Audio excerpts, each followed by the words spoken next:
우리가 살고 있는 이 세상 보면은요, 정말 소중하고 중요한 것은 보이지 않는다라는 것입니다.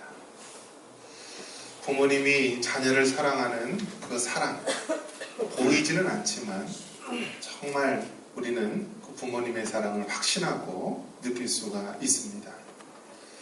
우리가 매 순간 호흡을 하는 이 공기, 이 산소, 눈에 보이지 않지만은 우리가 이것이 있음을 우리는 매 순간마다 느낄 수 있습니다. 정말 소중한 것은 눈에 보이지 않고 정말 소중한 것은 우리의 믿음의 눈으로, 마음의 눈으로 볼 수가 있습니다. 오늘의 이 말씀은 믿음이란 무엇인가, 믿음에 대해서 우리가 생각을 해보기 바랍니다. 한번 따라해 보겠습니다. 믿음이란 무엇인가? 믿음이란 무엇인가?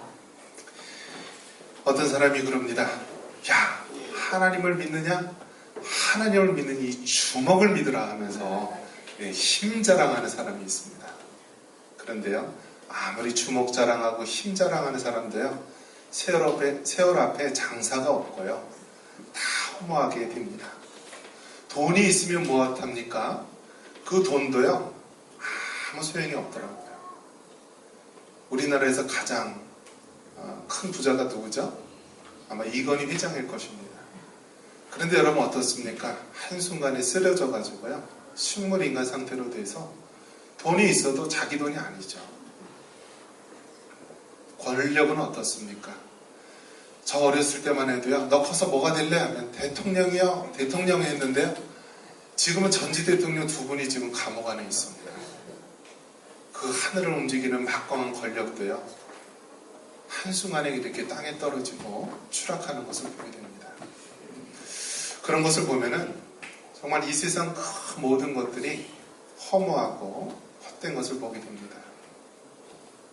결국 인생의 마지막에 가면은요, 무엇을 찾게 되냐면요, 인생의 그 의미를 다시 질문할 수밖에 없습니다. 인생이 무엇인가? 사는 게 무엇인가? 사람이란 무엇인가? 왜 사는가? 이렇게 본질적인 질문을 들어가다 보면은요, 결국 신의 존재에 대해서, 하나님의 존재에 대해서 물을 수밖에 없습니다. 그러면서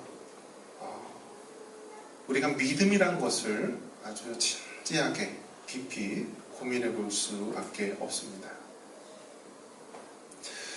자, 여러분, 하나님이 계십니까? 안 계십니까? 천국과 지옥이 있습니까? 없습니까? 확률은요, 반반이에요.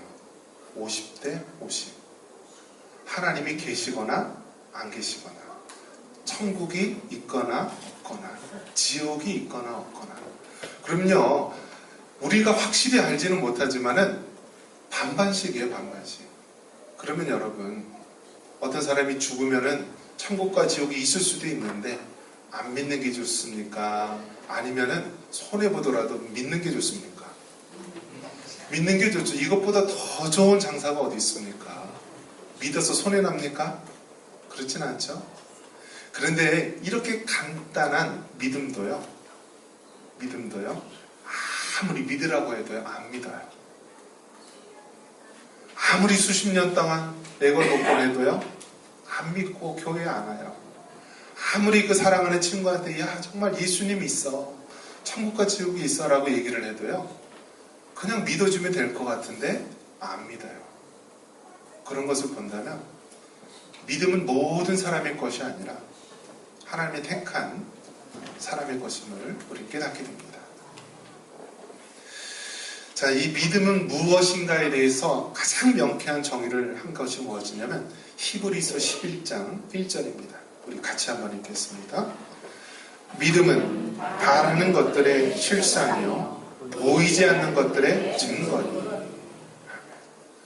이 믿음에 대해서 정의를 하는데요, 믿음은 무엇이냐면 바라는 것들의 실상이다, 보이지 않는 것들의 증거다라고 말합니다.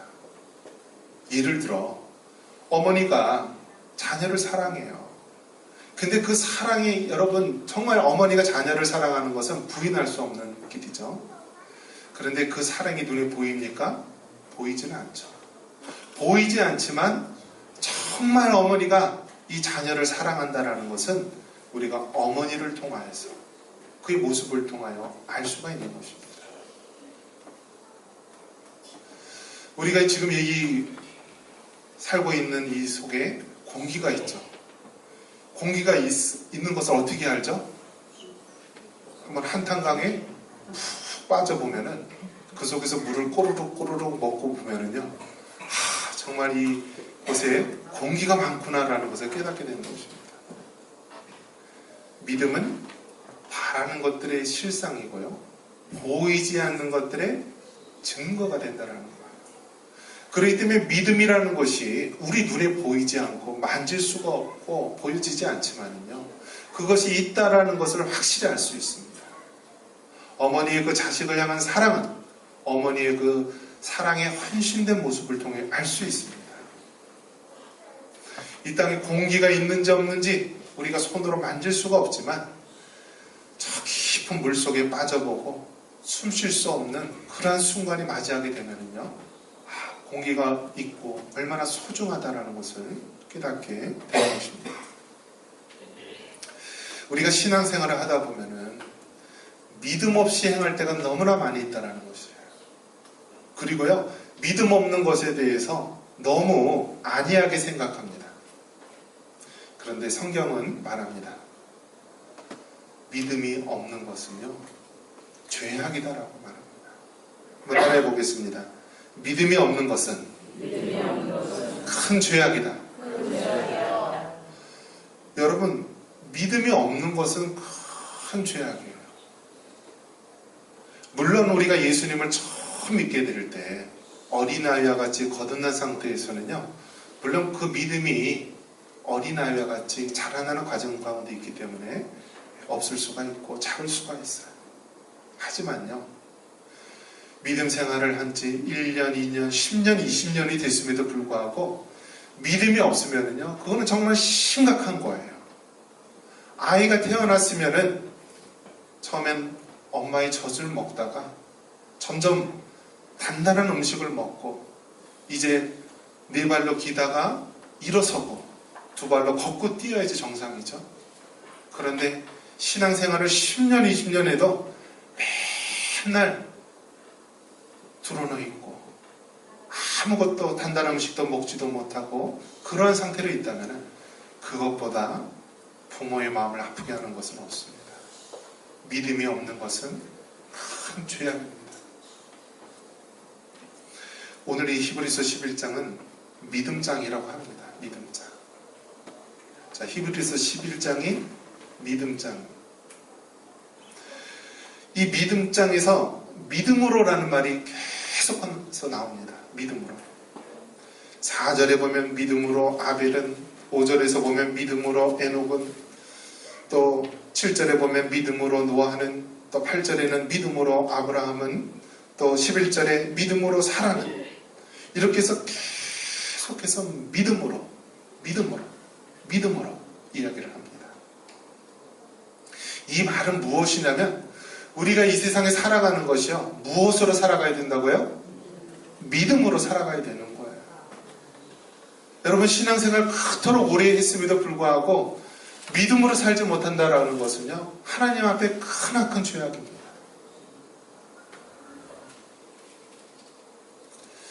그러면 그 믿음에 대해서 그러면 어떤 것을 우리가 믿음으로 이야기할 수 있는가? 우리 6절 같이 한번 읽겠습니다. 6절입니다.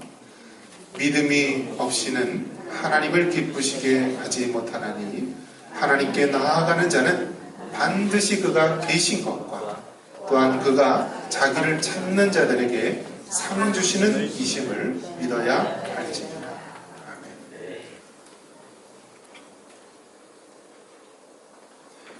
특별히 여기서 두 가지 우리가 믿음에 대해서 이야기를 합니다. 하나님께 나아가는 자는 반드시 그가 계신 것과, 여러분, 하나님이 지금 이 자리에 함께 계십니까? 여러분, 하나님께서 지금 우리의 심령 가운데 함께 계심을 믿으십니까? 하나님께서 여러분의 가정 가운데 함께 계심을 믿으십니까? 여러분, 이 믿음이 있어야 되는 것입니다. 우리 하나님은 교회의 이 성전에만 있는 것이 아니라요, 우리의 가정에도 우리 하나님 함께 하시고요, 우리 일터 가운데도 하나님 함께 계시고, 아무도 없는 광야와 같은 그러한 곳에 나 혼자 있는 것 같은 곳에서도요, 그 가운데서도 하나님은 함께 계시는 줄 믿으시기 바랍니다.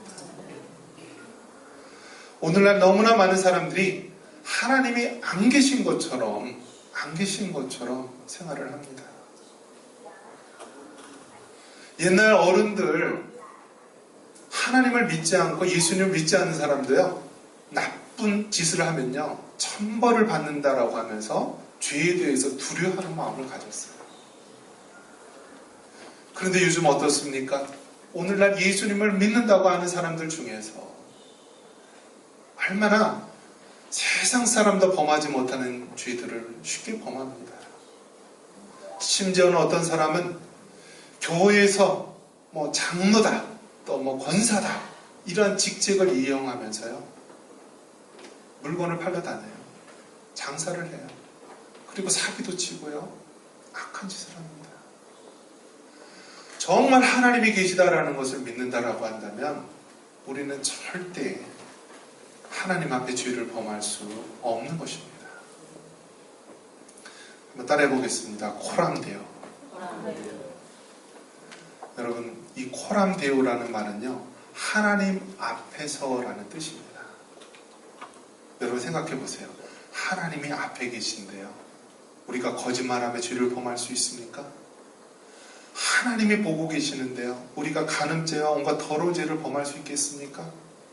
하나님이 지금 나와 함께 시퍼렇게 눈을 뜨고 보고 계시는데 우리가 세상 죄악 가운데 빠질 수 있습니까? 없다라는 것입니다. 그러므로 믿음으로 산다라는 것은요, 하나님이 지금 함께 계신다, 하나님이 지금 이 자리에 계시고, 하나님이 나의 가정과 일터에도 계시고, 은밀한 곳에 있는 곳에도 하나님이 나와 함께 계신다라는 믿음을 말하는 것입니다. 또 어떤 믿음을 말하는 것입니까? 한번 따라해 보겠습니다. 상 주시는 믿음. 우리 24절서부터 26절 한번 같이 한번 읽어보겠습니다. 자, 24절부터 26절 시작. 믿음으로 모세는 장성하여 바로의 공주의 아들이라 칭함받기를 거절하고 도리어 하나님의 백성과 함께 고난받기를 잠시 죄악의 낙을 누리는 것보다 더 좋아하고 그리스도를 위하여 받는 수모를 애굽의 모든 보화보다 더 큰 재물로 여겼으니 이는 상 주심을 바라봅니다.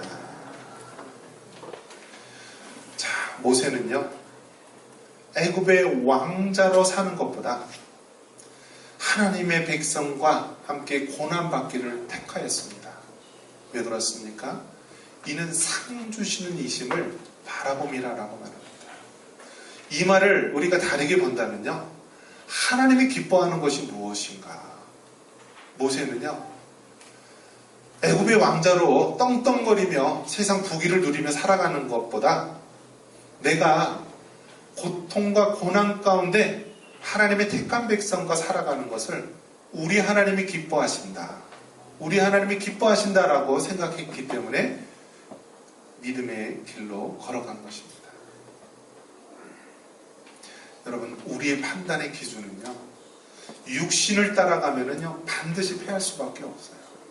하지만 하나님이 원하시는 것이 무엇인가? 하나님이 기뻐하는 것이 무엇인가?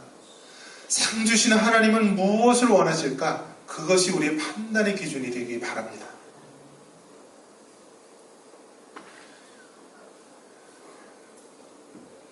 별세신앙이라고 서울에 잠시 분당 쪽인가요? 한신교회를 세우신 이중표 목사님 돌아가셨는데요. 그 목사님이 세운 아주 유명한 말이 있는데요. 별세신학입니다. 한번 따라해 보겠습니다. 별세신학. 이 별세신학이 갈라디아서 2장 20절의 말씀, 내가 그리스도와 함께 십자가에 못 박혔나니 그런즉 이제는 내가 사는 것이 아니요 오직 내 안에 그리스도께서 사는 것이라. 이 말씀을 가지고 별세신학이라는 말씀을 하셨습니다. 그러니까 별세신학은 뭐냐면 내가 죽어야 된다는 거예요. 내가 죽어야 된다. 우리가 모든 문제가 어디서 나옵니까? 내가 살아서 그렇습니다. 내 옛사람이 살고요. 내 옛습관이 살고 내 옛사람이 살아서 끊임없이 우리가 하나님의 것과 부딪히고 어려움을 겪는 것입니다. 우리 판단의 근거는 어디에 있어야 됩니까? 상 주시는 하나님을 바라보면서 어떤 것이 하나님이 기뻐하시는 것인가? 내가 육신적으로는 이것을 하고 싶지만 상 주시는 하나님은 이것을 원하기 때문에 나는 하나님의 것을 택하겠다. 끊임없이 자신을 죽이고요. 별세신앙, 자신을 죽이는 이 신앙의 모습, 이것이 믿음의 삶입니다. 오늘 나온 이 히브리서 11장에 나온 사람들의 한결같은 특징이 무엇이냐라고 한다면 그들은 보이지 않는 하나님을 보이는 하나님처럼 바로 눈앞에 계신 것처럼 믿고 평생을 살아왔습니다. 그리고 많은 믿음의 사람들은요, 자신의 유익과 자신의 육신을 따라 자신이 하고 싶은 것을 따라 행하는 것이 아니라 바로 하나님이 기뻐하시는 것을 따라 헌신하고 살아온 삶입니다. 여러분, 우리 신앙생활은요, 내 욕심을 이루는 것도 아니고 내 뜻을 이루는 것도 아니고 내 의의를 세우는 것도 아닙니다. 하나님의 뜻을 세우고 하나님의 말씀대로 순종하고 하나님이 원하시는 것을 따라가는 것입니다. 우리가 전도하고 선교하고 또 하나님의 교회를 위해서 봉사하고 헌신하는 것, 이것은 끊임없이 우리의 육신을 부인하고 하나님이 계심을 믿고 하나님이 기뻐하는 것을 따라 살아가는 삶입니다. 여러분, 정말 살과 같이 빠른 이 세상 가운데서 믿음으로 살아가시기 바랍니다. 우리 청산교회 정말 믿음으로 행하는 교회가 되기를 바랍니다. 얼마나 많은 교회들 위기 가운데 있는지 모릅니다. 하지만 우리 청산교회는요, 믿음으로 생각하고 믿음으로 행동하고 또 믿음으로 비전을 품고 나아가서 하나님의 뜻과 비전을 이룰 수 있는 교회 되기를 간절히 축원합니다.